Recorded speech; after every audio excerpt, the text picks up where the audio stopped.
Good evening, everybody. Welcome to the channel. I am Brian Lusk. Thank you for joining me today.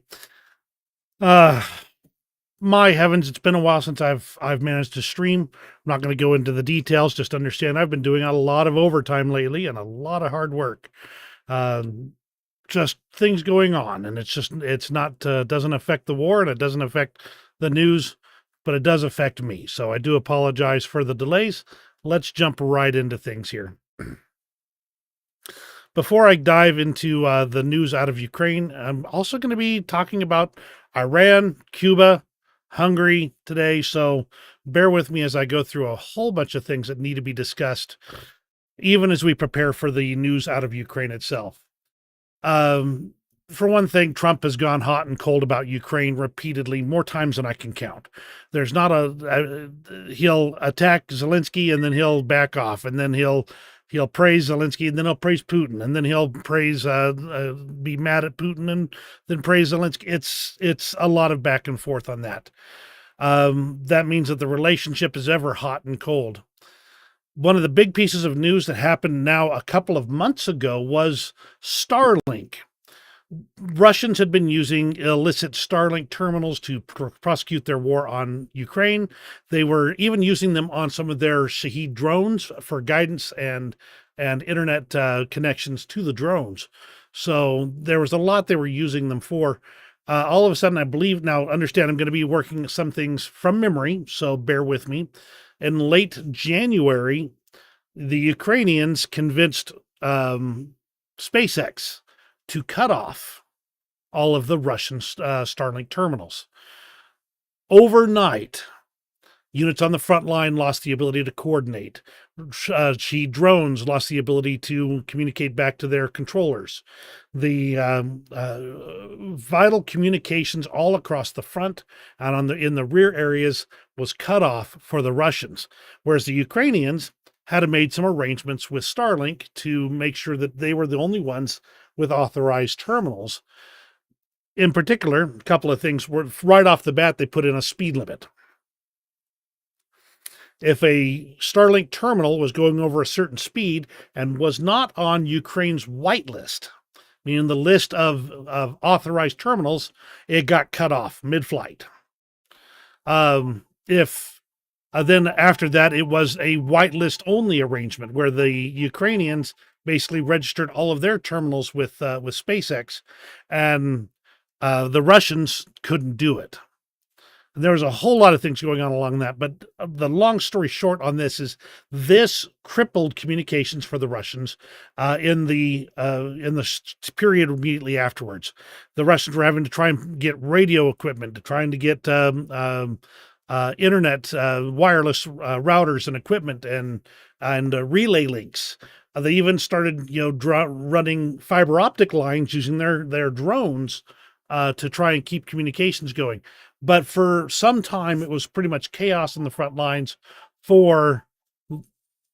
apologize, I left my radio turned up. It was chaos on the front lines for the Russians because they no longer had that vital link. They were trying to put it together. In fact, there's a plethora of videos of Russians climbing towers and getting onto masts, trying to install equipment for communications, and then getting taken out by the Ukrainian forces using FPV drones. As this is happening, the Ukrainians have been reaching deeper and deeper and deeper into Russia's rear areas, striking more and more of their logistics, forcing the Russians further back and further back. That all of their supply chains are under constant pressure, even farther back than they were before. This resulted in some interesting opportunities on the front that we will discuss a little bit later. In fact, over the next couple of months, the Ukrainians managed to retake about 300 square kilometers, although I believe Zelensky said it was 400 something square kilometers of territory. Still, the Russians have managed to move into other areas of the front with their traditional tactics. So this is not a long-lived opportunity, but it was an opportunity that Ukraine took advantage of. And they believe that they have managed to preempt Russia's spring offensive by doing so, or at least blunted its effectiveness by effectively launching their own offensive. Another major bit of news that happened about a week ago now, or a couple of days ago at least. A major electronics plant in Bryansk, Russia, was struck. This is where Russia manufactures a lot of the vital electronic components that they produce domestically for their missiles, for their radio equipment, for their radars, for their all the things that they could produce domestically. Most of them were produced in this Bryansk plant, which was really close to Ukraine. And there was a series of strikes on it. There's a splinter in my shirt, so I apologize for that. Then, of course, other news started coming out. And again, I'm kind of talking about things off the top of my head here.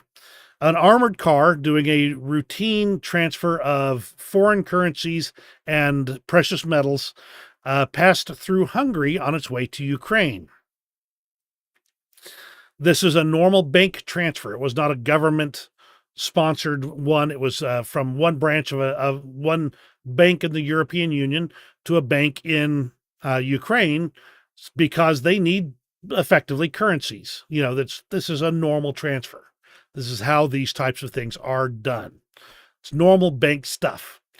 Well, this armored car went through Hungary. It's one of the standard routes. And Orban's party seized the armored car and incarcerated all of the bank employees, the armed guards, claiming that they were, in fact, Ukrainian intelligence, that they were plotting against Hungary, that this was all money laundering, everything they could think of. Then within 24 hours, they shipped all of the armored car guards over to Ukraine, but they kept the money. So it turned out to be just Hungary stealing things. And they've actually they actually passed a post facto law to somehow or another say that they could lay claim to that cash. So Hungary's definitely causing issues there. Then, of course, in the last couple of weeks, we've had the United States attacking Iran alongside Israel. And that has gotten even more complicated. I'm not going to go into the details of that conflict, though there are several aspects I want to touch on. One of the big pieces of news was the sinking of the Iranian ship Dina on its way back from exercises in India. Now, there's been all kinds of controversy about this. That should be unarmed. They were not combatants. The ship should not have been sunk. And yet, in the situation of war, if the Iranian captain had decided to just inter himself and his crew in India, basically say, hey, we're going to sit this out, they wouldn't have been on the high seas, where an American submarine could then torpedo the ship in a first since World War II for the United States military. So the United States torpedoed this ship on its way back from India with these exercises. And a lot of the claims that it was unarmed, bunk, baloney. It had been taking part in live fire exercises. No ship is going to go with absolutely nothing, not even defensive weaponry on board. Then, of course, there was a report that the Americans actually called up the ship and said, hey, abandon ship, we're going to torpedo you. And the captain said, no, we're not doing that. And there was a fight on board and the ship got torpedoed. Again, that is all at this point speculation. Just understand that it happened. So, all this is to kind of lead into one thing that I think is obvious. These are all interconnected. Truly, this has become a world war, even if we do not call it as such. Venezuela, Iran, then now Cuba. Situation in Cuba is unusual. The U.S. is putting pressure on them and blocking them from all oil shipments, and that is causing uprisings and protests in Cuba. So let's go ahead and get into the some more of the news here. We'll be talking about Iran a lot. We'll be talking about Cuba a little, and Hungary a little. We're all over the world. And then, of course, we're going to go right back to Ukraine and talk about what's going on there. The full-scale war in Ukraine is already in its 5th year. Russia continues attacking our cities, energy infrastructure, and keeps killing our people. I'm told that news about Ukraine have almost disappeared from European media. Is that true for your country? To a certain extent, yes. I have to deliberately plug myself into news to find out information about Ukraine, about what's going on. This war has been going on, and it has almost disappeared from the popular media sites. You can find it on Twitter, X. You can find it on if you search it out, you can find it on specific areas.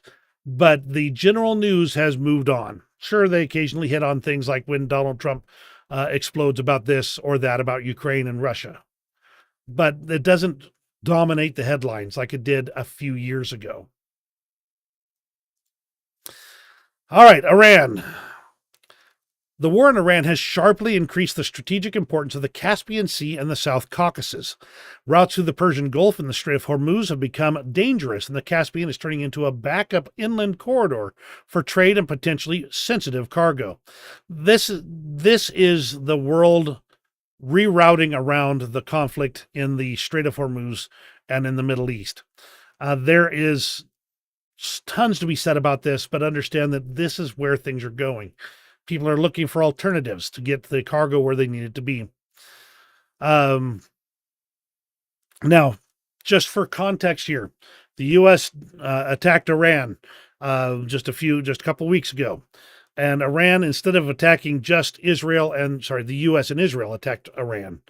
Donald Trump has put forward his arguments that Iran was working towards nuclear weapons. In fact, that was one of the first things they said in negotiations, is we have enough material for 11 nuclear weapons. But that it came down to, if they let Iran continue, they would soon be in the position to have nuclear weapons and therefore to attack all of their neighbors. And some people are saying, well, Iran wouldn't do that. That would be suicide for them. But the very moment the U.S. began this military operation, Iran attacked literally every one of its neighbors, not just Israel, not just American interests, but Oman, Qatar, UAE, every nation around, and began just throwing their missiles and weapons at hotels and airports, not air bases, airports, at every civilian facility they could, trying to ramp up the pressure to make the United States back off. Now they've said the Strait of Hormuz is closed. We are not going to let any ships through. And then they broke their own blockade, because what happens when Iran closes the Strait of Hormuz? Iran loses out on all the money. The oil industry is the only way Iran really even has to get money into their regime. And things have gotten even more complicated because the United States has hit military facilities, production facilities.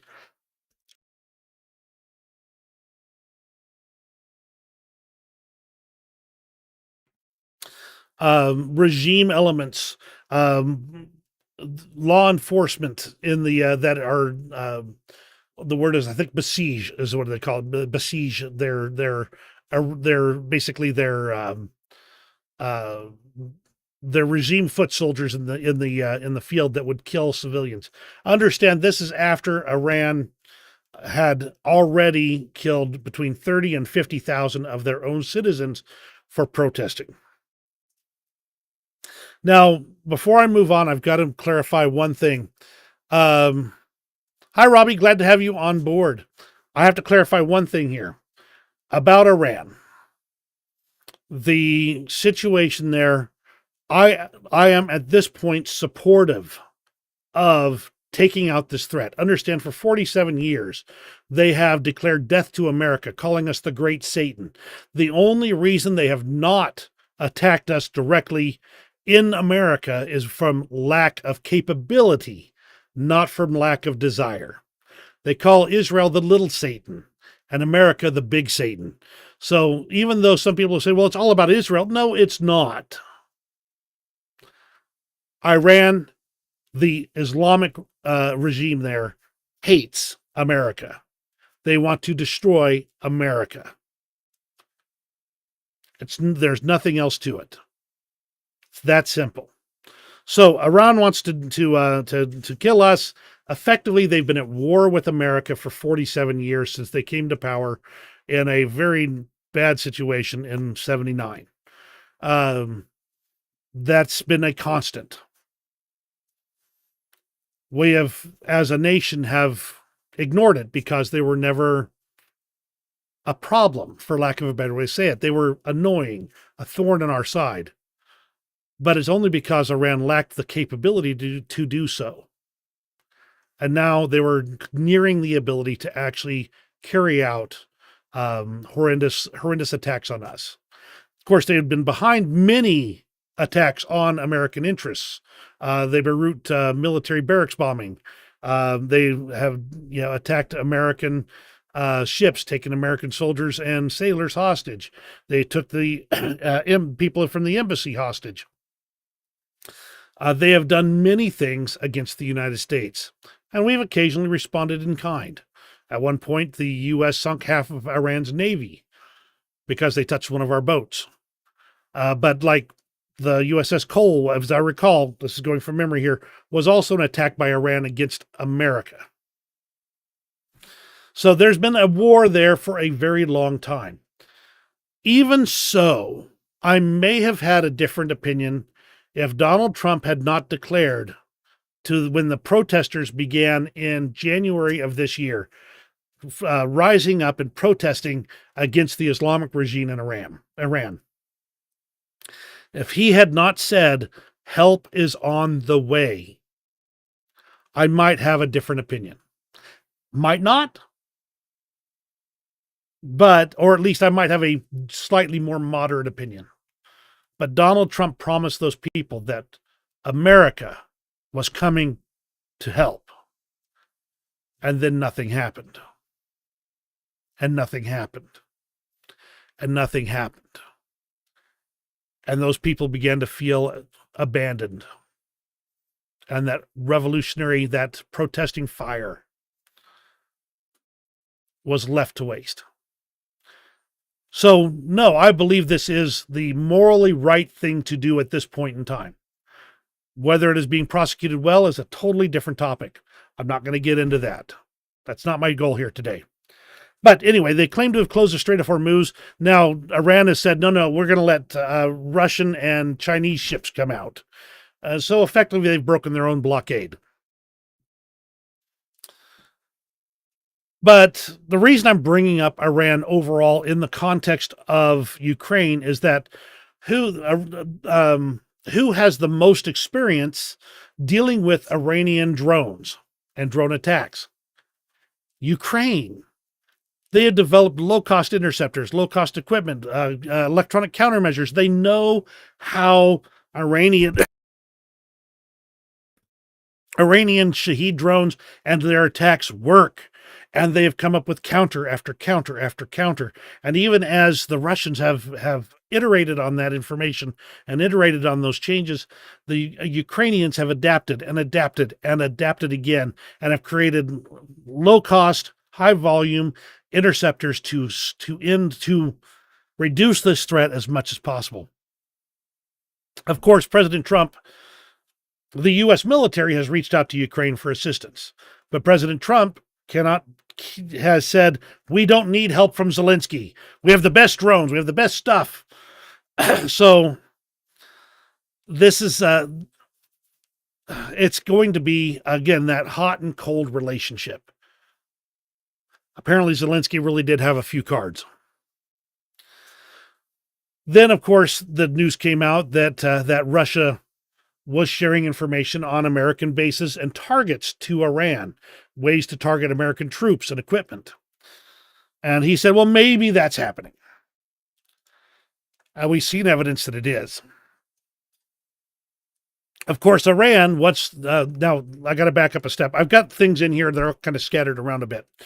But when the Iranians started attacking everything in the Middle East, and I mean everything, they were shooting things everywhere, the Ukrainians said, hey, we've got these interceptors. We know what we're doing here. And countries in the Middle East started lining up to buy those. Uh, Start getting that military technology, that information, those experts into the Middle East, so that those countries could counter the Iranian threat. And of course, as soon as the Iranians heard about this, they said, "Oh, well, that makes Ukraine complicit in this war. It means that Ukraine is now a valid target for war. You've already been sending drones to Russia, who've been attacking Ukraine repeatedly, the entire country, with Iranian-made drones, Iranian-designed drones. It's just bluster."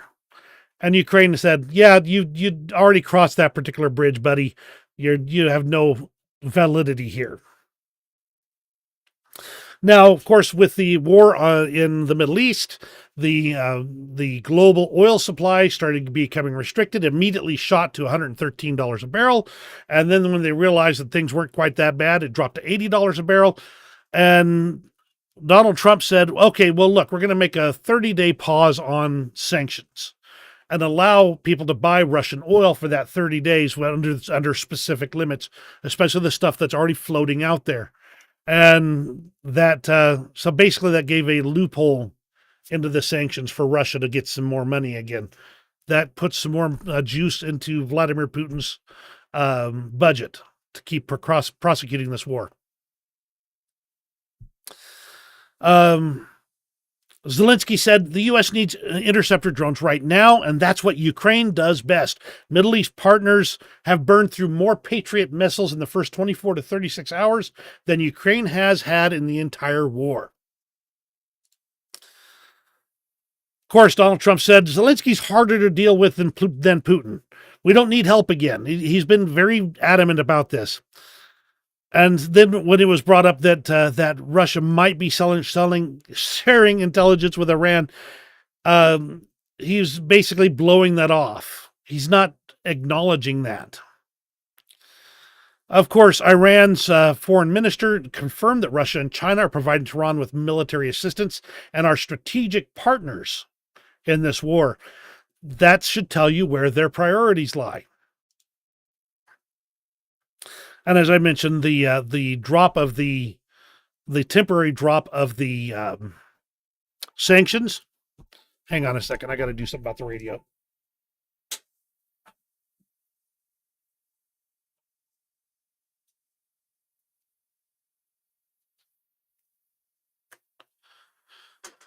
All right, I'm back. With the temporary drop of the sanctions, Russia made about $10 billion in the 2 weeks of the war so far. But Trump said, no, it's not that big a deal. We want the world to have oil. This is just temporary. And Russian oil, those sanctions will be restored once the Middle East crisis is over. Of course, the Middle East crisis comes from the United States attacking Iran. But that's how it is. Zelensky also said that Russia has been giving Iran drones and intel on U.S. bases in the Middle East. So the information that Iran sent to Russia is turned around with improvements and being sent back to Iran. Now, the one disadvantage for Iran is that currently they're getting all of their production points and their equipment smashed. In fact, it's gotten to the point where U.S. B-52s and B-1 bombers and the A-10 Warthog are now engaging targets over Iran, which means that Iran's air defenses are effectively non-existent. And America has air dominance in the area. Of course, Iran is no stranger to doing things that show double standards. The foreign minister who joined a news program via Zoom said that regular Iranians, have no internet access right now. But I am the voice of Iranians, he said, and I must defend their rights. That's why I have internet access. So very dictatorial methods there. Asia is now starting to dump their strategic reserves onto the market. This should also help to stabilize the value of oil. And if that continues to be the case, this could be less of a boon for Russia than it initially looked like. Iran thinks, or at least thinks they can bluster their way into their conditions for ending the war. Specifically, they want full recompense for all the stuff America blew up, and they want their sovereign ability to make nuclear weapons recognized, and all Americans to withdraw from the Persian Gulf countries. Good luck on those, but we'll see. Now, a lot of people have been claiming Iran's got so many missiles, they've got so many weapons, they've got so many drones. There's no way. There will always be this massive threat, and the Americans will never be able to deal with them all. In fact, they're holding their best stuff. From the Institute for the Study of War, there is little to no evidence that Iran is holding missiles or drones in a reserve to expend after the U.S. and its allies run out of interceptors. They can't afford to do so. It's a big gamble if they try. They don't have the command and control capabilities anymore. There's just no ability to do this anymore. At one point in time, one of the few remaining leaders understand that the leadership of Iran has been decimated and like 3 times over at this point. And the military units are basically working almost autonomously. And one of the few remaining members of the leadership there acknowledged, "Hey, we don't actually have control of these people. We're left with orders and stuff," and said to do what they thought was the best thing to do with that stuff to advance our interests. Which is probably part of the reason why everybody and their dog is getting attacked by by Iran, because they don't have any coordination going on there. Now, here is purported footage from around Victory Base near Baghdad of a drone flying around this base, this purportedly American base. Now, the Americans turned over Victory Base to the Iraqis back in 2011. It is not an American base anymore, but it is a major logistics hub. And as you watch this video, see there's no American military equipment anywhere on this base. So it's just a logistics hub. There are trucks, there are, cranes and construction equipment. And eventually this FPV drone flies around the base and then explodes into a building somewhere. And the thing is, though, that where did the Iraqi resistance forces get this kind of training? It's either come from Iran or Russia. That's it. So that should tell you that the Russians and the Iranians are in on trying to gin up some attacks in Iraq itself. I just thought this was funny. This is a meme with Zelensky here. Let me get this kind of popped up bigger. With Zelensky here, apparently selling stuff to help out. Do you take drones? No, well, Donald Trump, move along. There's already a line here, and you can see all these Middle Eastern leaders behind him. Let's go and go to this point here. Already talked about that one. Even Israel is showing up on Ukraine's doorstep saying, "Hey, can we get some of them interceptor drones?" So this has been another topic of discussion between Ukraine and Israel. And it seems like as relationships have soured between Russia and Israel, the relationship with Ukraine has blossomed. From the Ministry of Defense of the UK, their intelligence update as of the 13th of March, Russia's responded to the conflict in the Middle East by promoting the idea that it is a global peacemaker, heavily condemning strikes in the region and deflecting from its own inaction as a partner of Iran. There's only a remote chance the conflict will have a direct impact on Russia's ability to conduct the war in Ukraine. That's because Russia is basically producing their own versions of it. They aren't directly drawing on Iran for components anymore, at least not significantly. Their dependence has almost certainly declined as Russia has expanded its own domestic production. So far, Russia has provided Iran with political, diplomatic, and humanitarian support. It's also used its position in international forums such as the UN Security Council to influence decision making and provide soft power support to Iran. Whilst the conflict continues, Russian government oil revenues will almost certainly increase in response to the rising global prices and reduced discounts on Russian oil as buyers have access to fewer alternative suppliers. This will almost certainly provide Russia a short-term boost and a greater capacity to fund the war in Ukraine. The impact of increased oil prices will depend on how long price rises are sustained for. So Russia might want this to last a long time. It takes America's attention directly away from Russia. But the truth is, Venezuela was one of Russia's partners. Iran was one of Russia's partners. Cuba was one of Russia's partners. And we have now engaged all three of them. Now, all three of them also had close ties with China. Venezuela was a major provider of oil to China.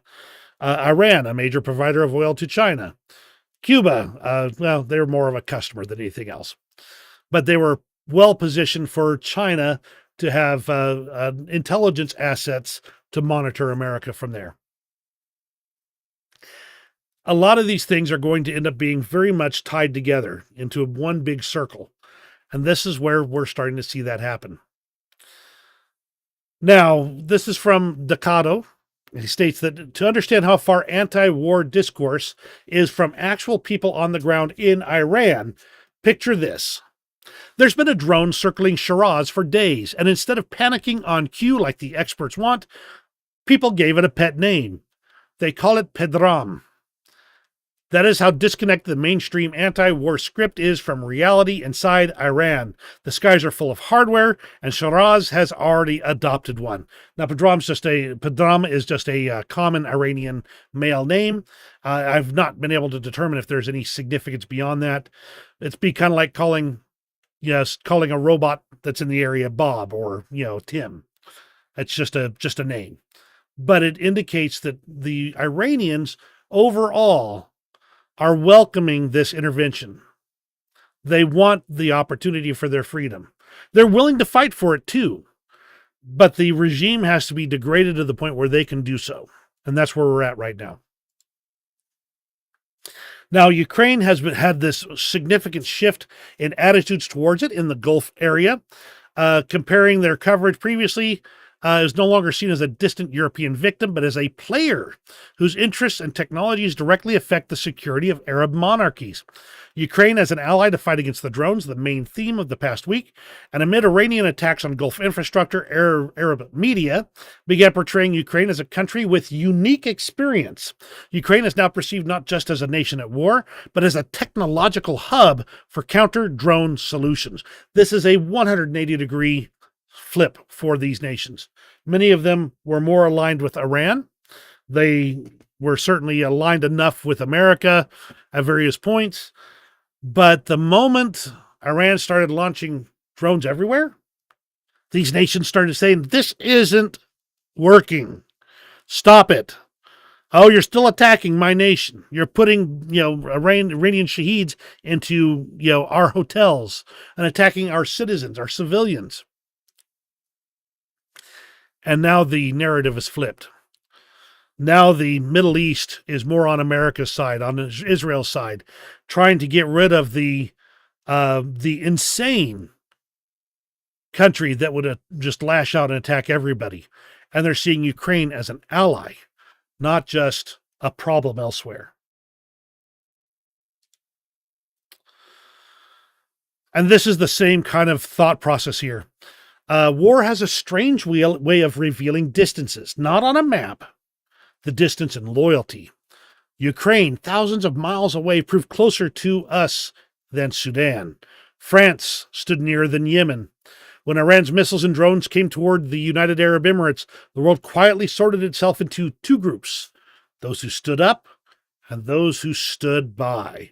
South Korea sent its people to support the United Arab Emirates. Ukraine shared the hard-earned knowledge of stopping drones. France stood firm with us when it mattered. Others preferred to watch from a safe distance. And some, in this case, we're talking about the United Kingdom's Prime Minister Starmer, sent his personnel just to claim credit for the success of intercepting the very missiles and drones that we stopped. This is redrawing the map of geopolitics. It may become better, it may become worse. But as of 2 weeks ago, the moment the first Iranian drone struck one of the Middle Eastern countries that was not Israel or a United States base, at that moment, geopolitics changed forever.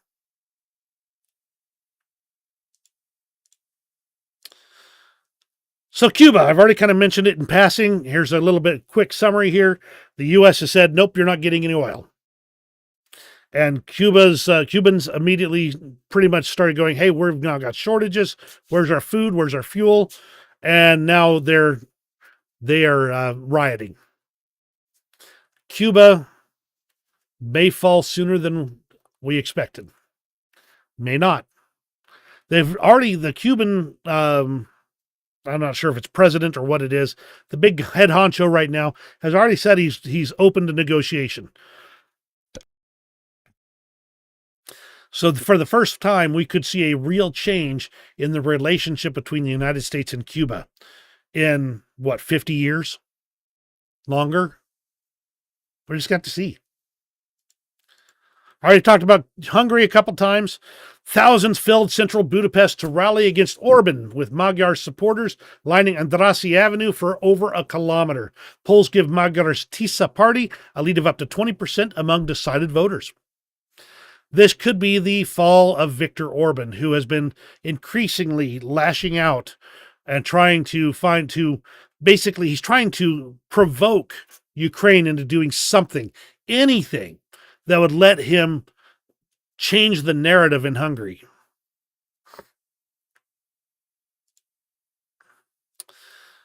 Hungarian Prime Minister Viktor Orban tells supporters he once said no to the Soviet Union and now says no to Ukrainians, framing the April 12th election as a choice between him and what he calls a Zelensky puppet. And yet he's saying yes to Russia. And he's been saying yes to Russia and getting fatter and richer every time he does. Huge crowds in Budapest, Hungary today. They're calling for new government and the end of Orban's rampant corruption. We are seeing the lines and the relationships and the geopolitics redrawn even in real time, and not just in small ways, in big ways. All right, so let's go into Ukraine itself now. We kind of went through a lot of stuff there. It's been quite a bit of time actually. Let's get into Ukraine and see what's going on here. I wanted to start with this one. Sergei Antonov was at least reportedly there at the first days in 2014. A clear visual proof how armed Russian tourists occupied Luhansk. So when pro-Russian bots show up claiming Donbass wanted to join Russia, just show them this video on my threads from a Donbass resident. As I already wrote in my previous thread on March 1st, 2014, the operation to occupy Donbass began. A flood of Russian tourists arrived, pretending to be locals and demanding to join Russia. This was recorded in many cities, including Luhansk. Despite direct orders from their FSB curators to not reveal their presence in Ukraine, many of them were stupid enough to film themselves. On March 4th, 2014, Russian flags were hung all over Luhansk. Russian propaganda immediately called it, Luhansk residents want to join Russia. But one group of these activists couldn't resist and recorded an archival video for themselves. I'm going to go ahead and just drop that link here. One of them, the man clearly visible in the screenshot from the video, is Ivan Serovotsky, a Russian citizen from Voronezh Oblast. It is exactly him on the video saying he came to Luhansk with Belikov. Interestingly, he served in the 137th Regiment in 2013 and was discharged from the Russian army just shortly before these events. Many of these Russians who took part in the Donbass events at that time had only recently been active duty Russian servicemen. One theory is that the Russian army itself was recruiting people to travel to Ukraine disguised as tourists. The next clearly visible in the attached screenshot and photo with Serovotsky is Sergei Belikov, a Russian citizen, also from Voronezh Oblast. He is the one who filmed this exact video, and it is him that Serovotsky was referring to when they said they came to Luhansk together.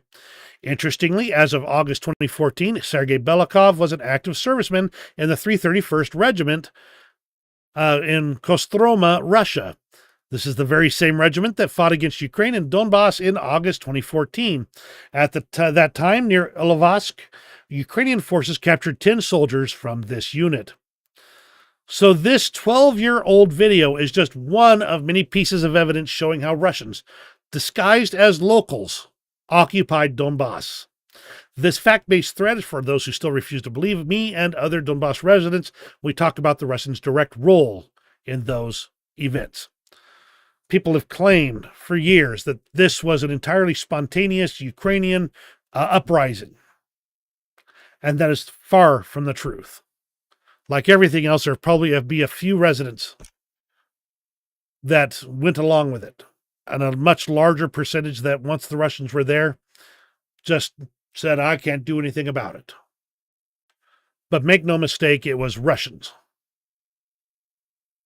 They were the ones fomenting this. They were the ones pretending to be Ukrainians and trying to drive this narrative.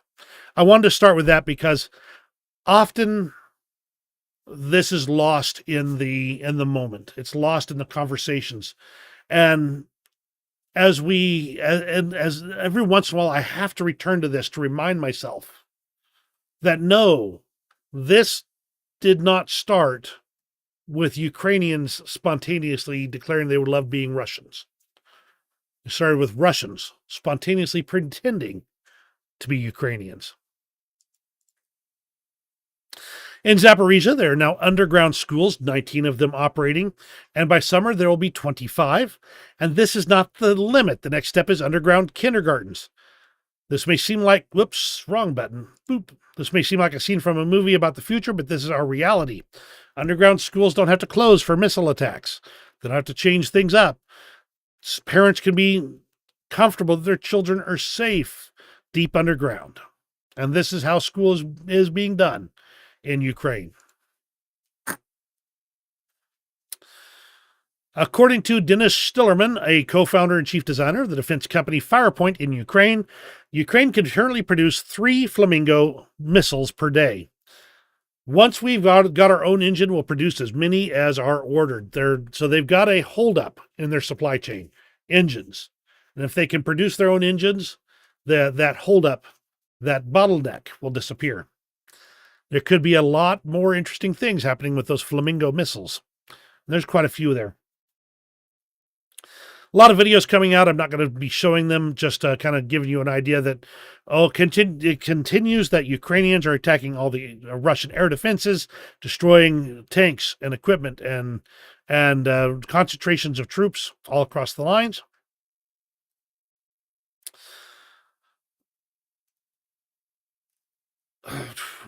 I sort of want to go through this one, but it's just don't have that much time. So I'm going to just put the link here. Interesting story here about the operation to liberate Kupiansk. Just go ahead and leave that there. You can check that at your leisure. The Russians have started attacking passenger trains in Ukraine, and these attacks are becoming systemic. Russia attacks trains and buses in areas close to the Russian border or the front line. In this case, nobody was injured, but it's continuing to be an issue, and it's clear they believe they're trying to stop logistics and instead are targeting civilians primarily. I grabbed this one just because I thought it was interesting, but more important, Ukraine also has laser air defense developments, with energy consumption the key obstacle. This is a part of the reason why Russia must destroy Ukraine's energy infrastructure. If Ukraine can change the air defense narrative from even the cheap interceptors they have right now to the pennies that a laser air defense system would cost per shot.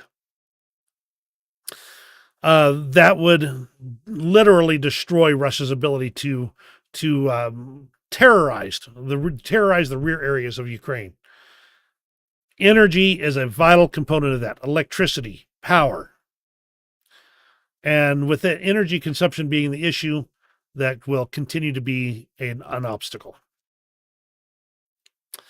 Map of Ukrainian drone strikes on occupied territory since the beginning of 2026, or 73 days. This was as of today, in fact. 105 recorded strikes with main targets, radar systems, air defense systems, and ammunition depots, where they prioritized Zaporizhia and Donetsk as well as Crimea. I just thought that was an interesting map. According to Volodymyr Zelensky here, over the past week alone, the Russians struck Ukraine with 1,770 attack drones, more than 1,530 guided aerial bombs, and 86 missiles, including more than 20 ballistic ones. Each of these missiles contains at least 60 foreign components supplied to Russia in circumvention of sanctions. Basically, if the world could get their act together and stop this, it would cripple Russia's ability to produce missiles. Now, yesterday was Volunteer Day, as I understand it, in Ukraine. A volunteer is a person who is able to take responsibility for the state, for loved ones, and for the future. This is service to country, service to family, and service to having a future. And Ukrainians have this spirit in spades.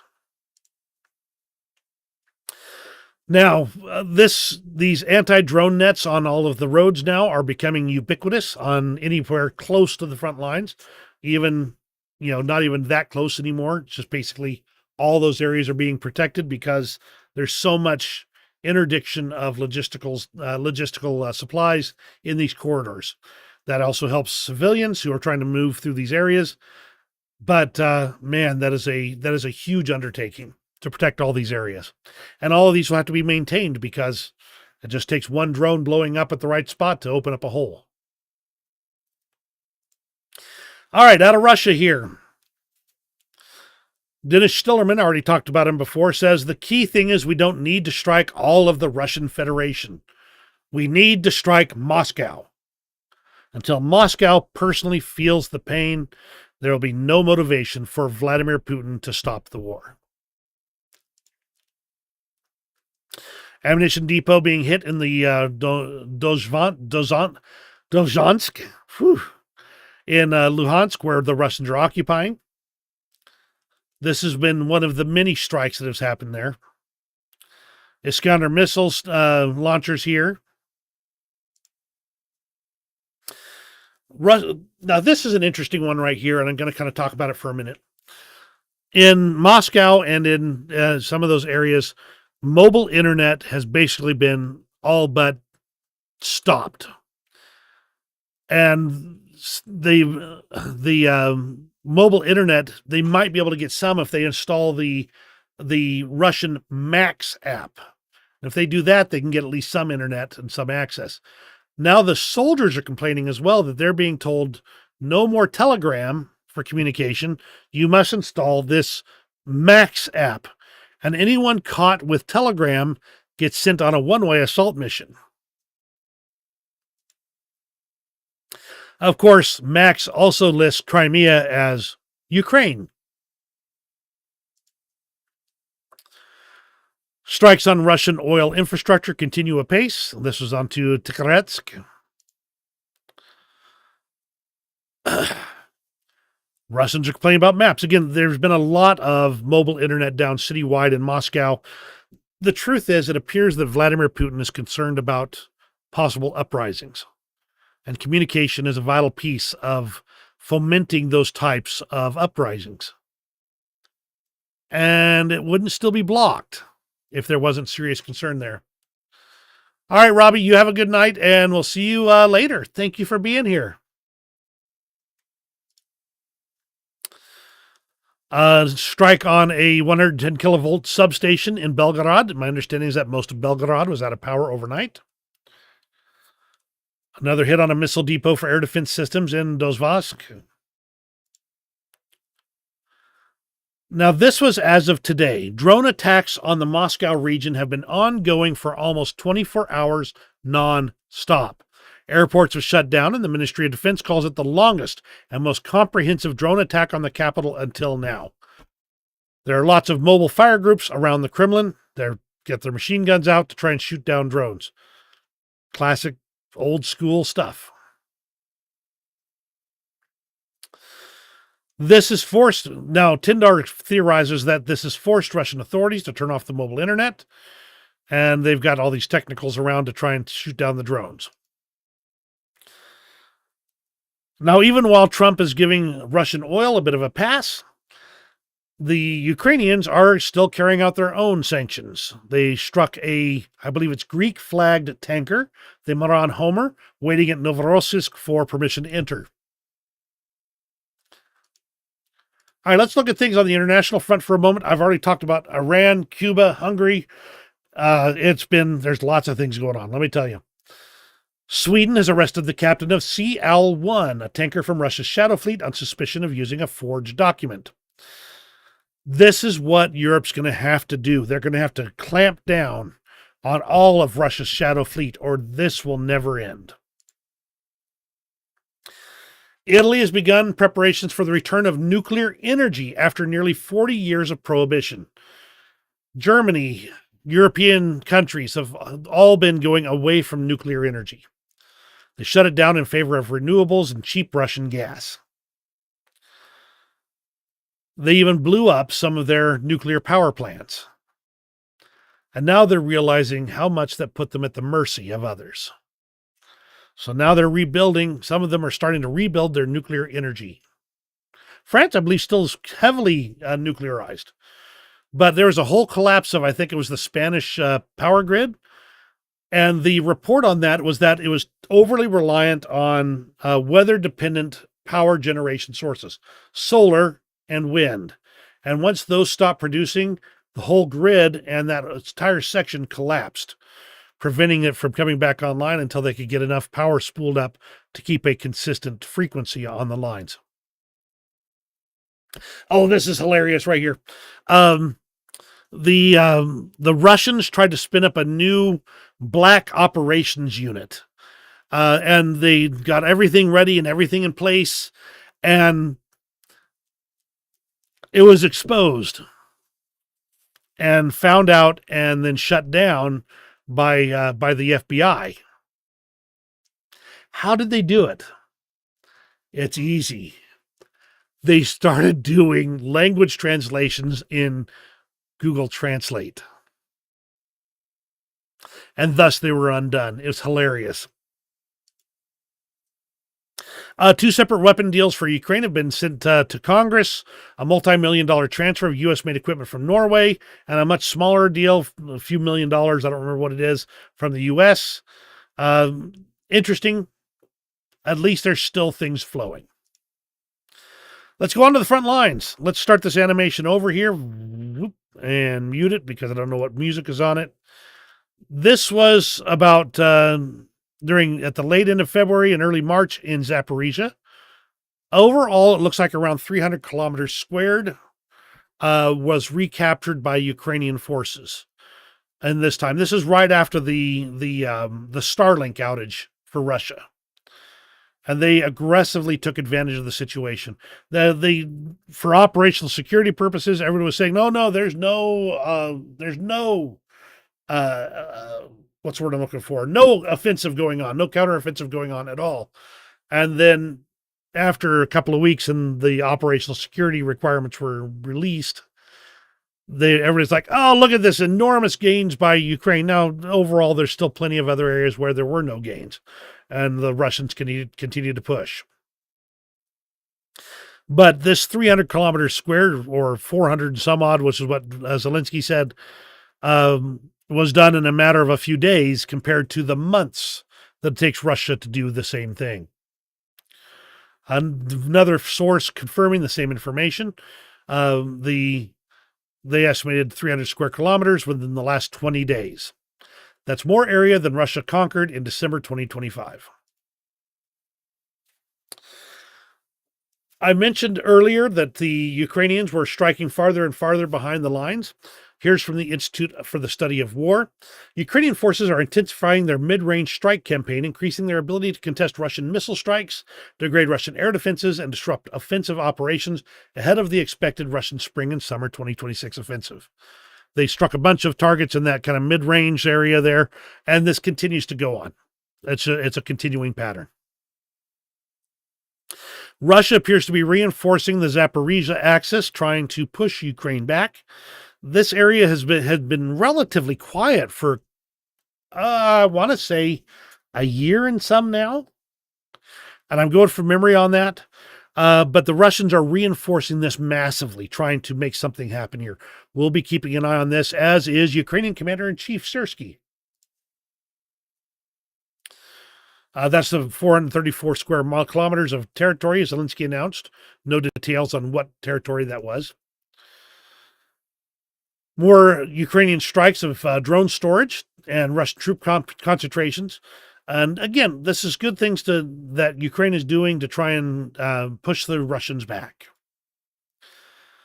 Now, I always try and check a couple of Russian sources.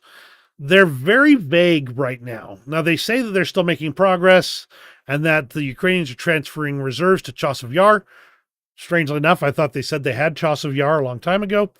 But again, there's no major things here that kind of contradict anything I've said. Same with Wargonzo. That's Rybar and Wargonzo. The deep state map kind of tends to lag behind. But this is kind of the area that the Ukrainians managed to take a bunch of territory back. Let me run this back a couple of weeks here. There we go, to the 26th, and then move forward again.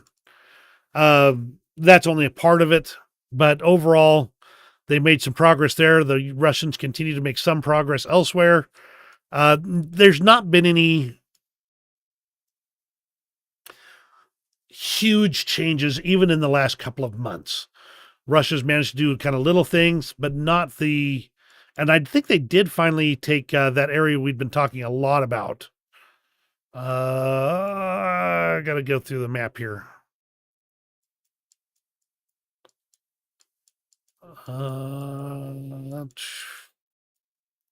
If I think about it, I will remember to say it later. Okay, I'm not thinking of it. And that's pretty much everything for today. I don't have any special extras today. There was just so much stuff I'm trying to cover over basically 2.5 months of information here, and so much going on. And I have been so busy up to my eyeballs trying to take care of things here at home. I do think about you guys. I think about Ukraine often. I am always keeping an eye on the news.